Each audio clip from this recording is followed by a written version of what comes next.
چشمم بزنید خیلی زود دیر میشه. پدر میره مادر میره،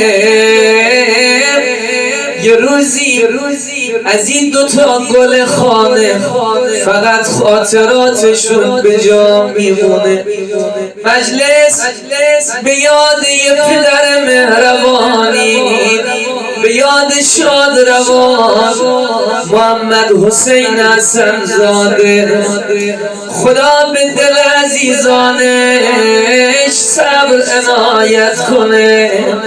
آخه میگن پدر عشق دختره، دختر خیلی علاقه به بابا داره. دختر با بابا مهنوسه، غمخوار بابا دختره. میگن گریه کنه پدر و مادرم دختره.